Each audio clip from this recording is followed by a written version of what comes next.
Hi there, Dr. Kimberley Wilson from Inspire Physical Therapy. Thanks again for joining me today. My topic today is about flexibility. How flexible are you? I wanted to bring this topic up because I have recently became aware of the correlation between hypermobility or excess flexibility and how it associates, or how it correlates, maybe is a better word, with some of the pelvic floor dysfunctions or issues that I see in my practice.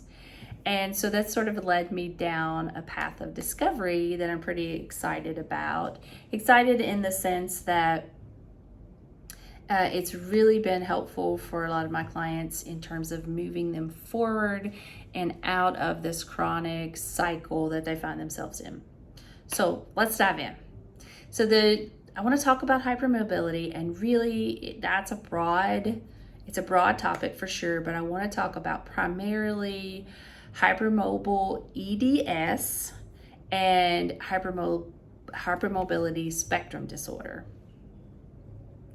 And all of the hypermobile EDS is just one of the subtypes of this broader category of EDS. And if you don't know what EDS is, it's Ehlers-Danlos syndrome. It's a connective tissue disorder. Connective tissue being sort of our body's passive support system. So think ligaments, joint capsules, fascia for sure. So it's what sort of holds us together in a passive way. It's not an active. It's more passive. Very, very important to our bodies. There's lots of connective tissue that runs throughout our body. So there's lots of subtypes. So I don't want to get into the weeds too much with that, but I want to narrow it down and talk about those two types of hypermobility. So hypermobile EDS and then hypermobility spectrum disorder. Hypermobility EDS is one of the most common subtypes of EDS. Ironically, though, it's the only one without a clear genetic marker.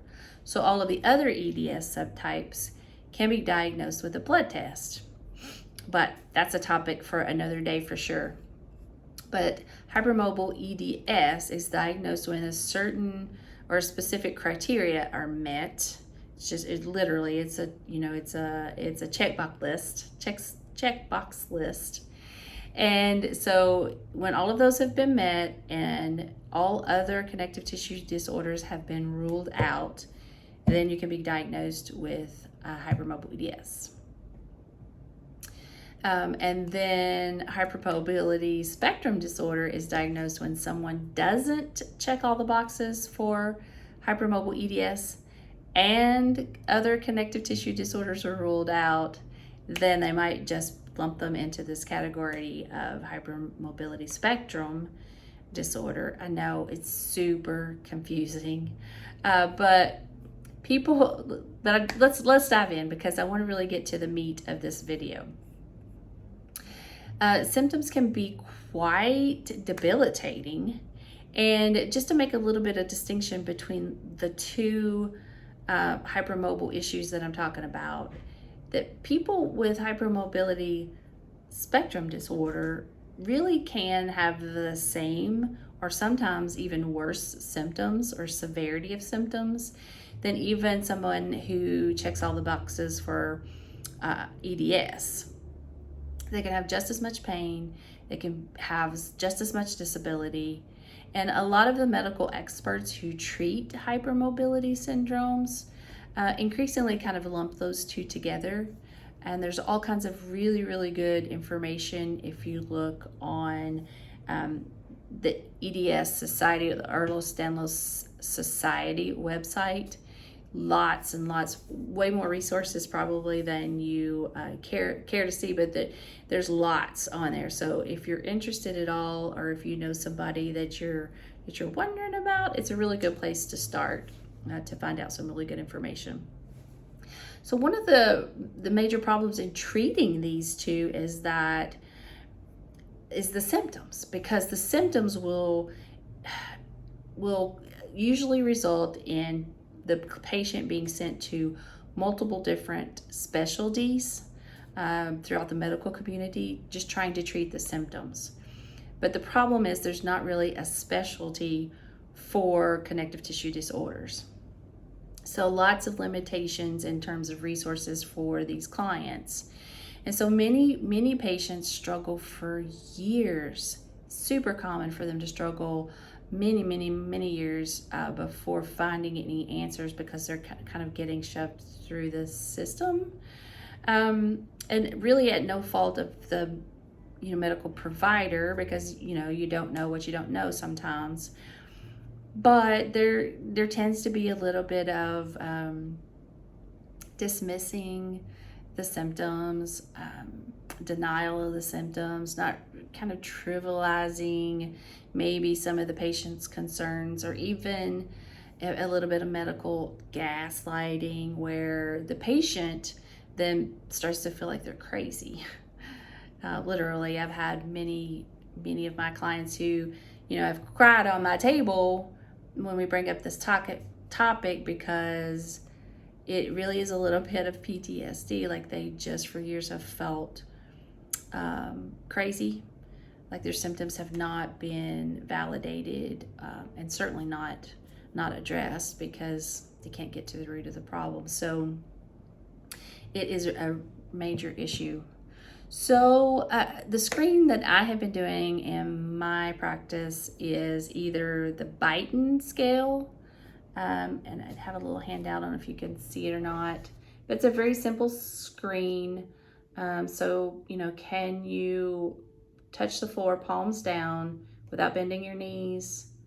And then can you hyperextend your elbow, hyperextend your knees, or can you bend your pinky past 90 degrees? And then the other one is, can you touch your thumb to your forearm? And if you can do any of those, then you get a point for each thing that you say yes to. And then based on that score, then it gives an indication, it's not a confirmation, but it gives an indication that you might have generalized hypermobility. You might be on the hypermobility spectrum disorder classification, or it might warrant further investigation to see if you do indeed have hypermobility EDS, or hypermobile EDS. And then another one that I like to do in my practice, and I really do try to do it, especially with all my new clients, is what's called the 5-point questionnaire. And I just want to take a minute to run through those, because for anybody watching this video, I really do want this to be a very informative video for somebody who might be struggling with some of these symptoms. And the 5-point questionnaire takes into account not just where you are today, because we know as we get older, sometimes we get stiffer. And so you might not be quite as flexible today as you were as a kid, but you're still having some of the symptoms. So this one takes into account that. So it asks you some similar questions, but it wants to know if you could do any of those things as a child. So for instance, can you do palms flat on the ground without bending your knees as a child? Could you do the splits as a child? Could you touch your thumb to your forearm? So this kind of motion as a child. Could you, let's just see, did you consider yourself double jointed as a child? Did your shoulder or kneecap dislocate? Could you contort your body into weird shapes as a kid? And as a kid, that's like, oh, cool, that's so cool. And hypermobility you can be hypermobile and not have any issues, but the problem is then, of course, when the issues come up, investigating a little further to figure out if that's maybe what's driving those symptoms. So the point of this video is I want to kind of touch on some of the common presentations, symptoms, diagnoses, and to see if I can see if any of that resonates with anybody that might be watching this video. And certainly I would love to make some more videos where we kind of break some of this stuff down and look at, okay, what if I have hypermobility? What do I do about it?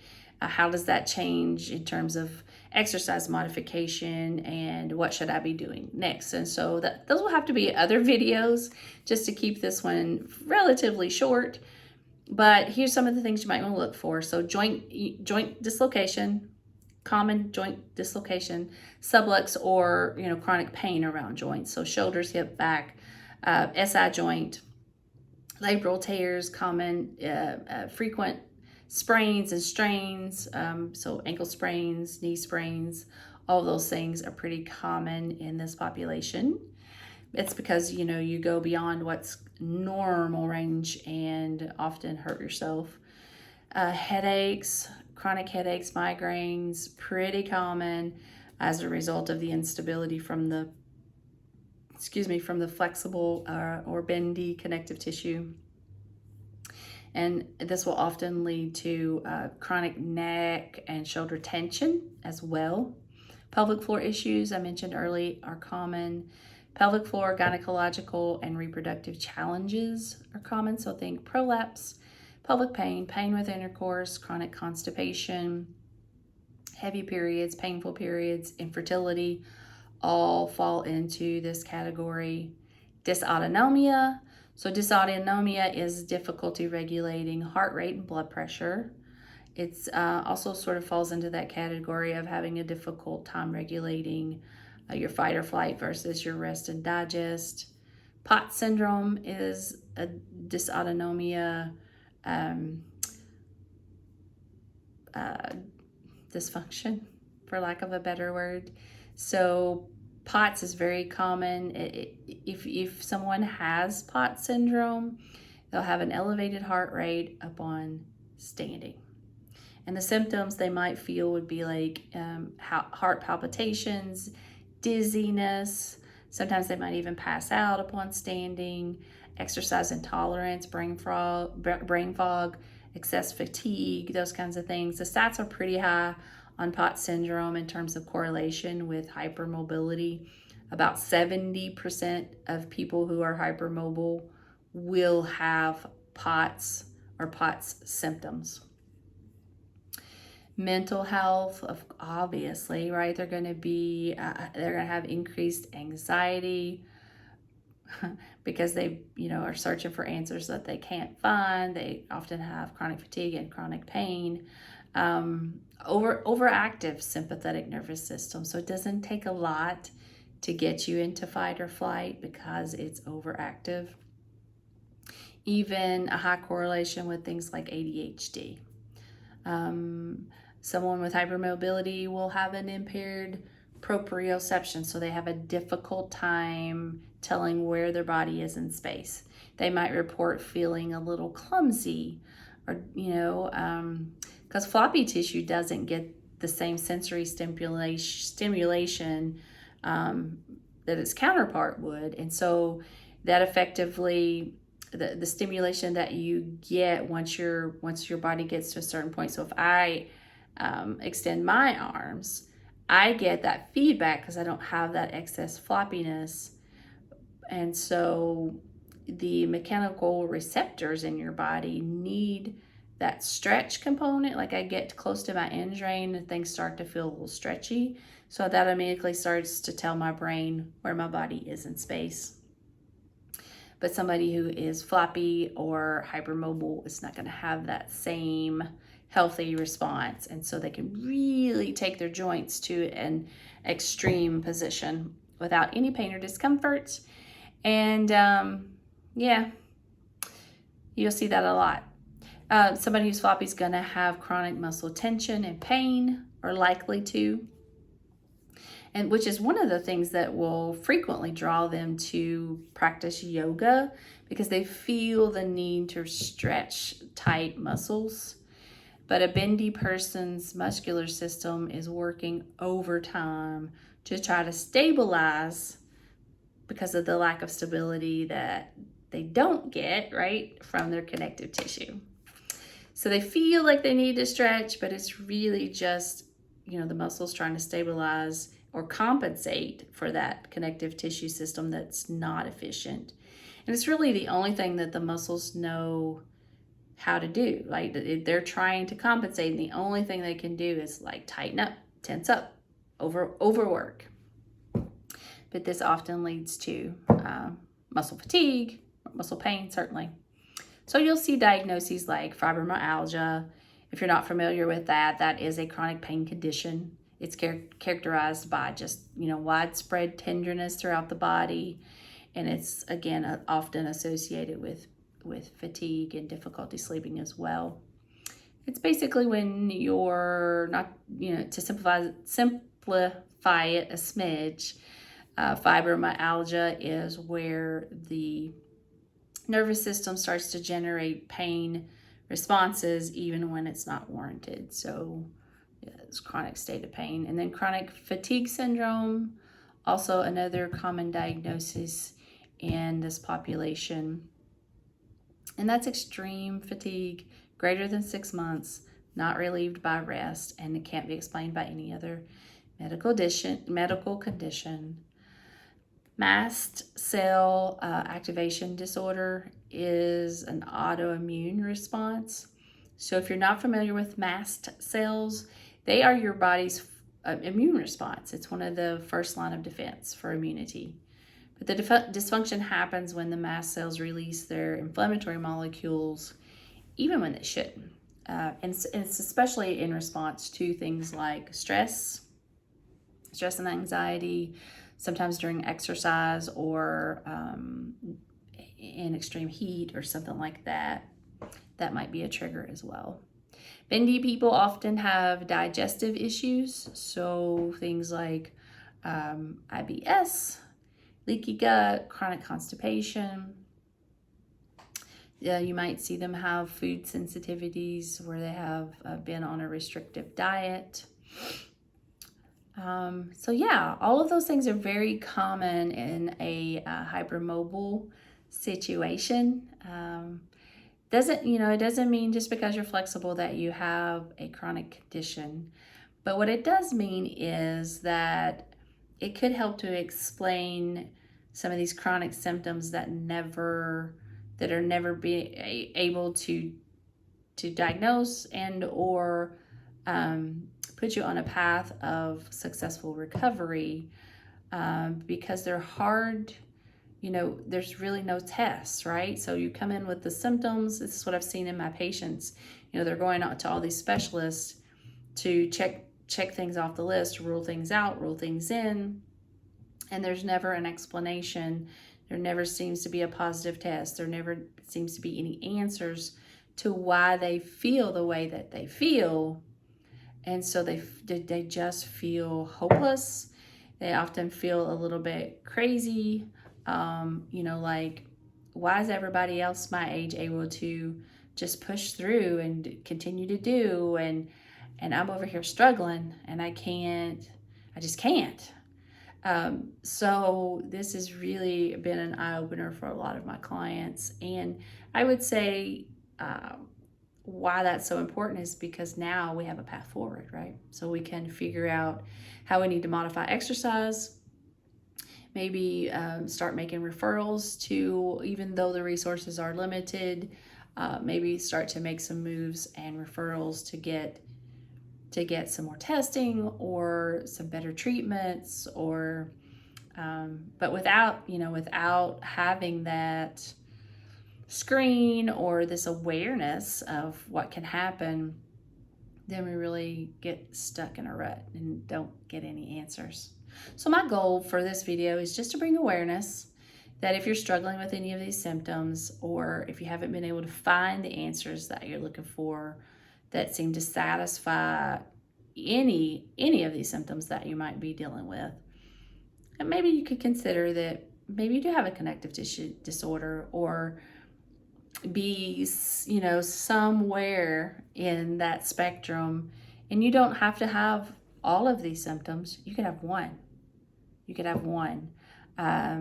One symptom that just cannot be explained any other way. Anyway, I hope that you find this video as interesting as I do.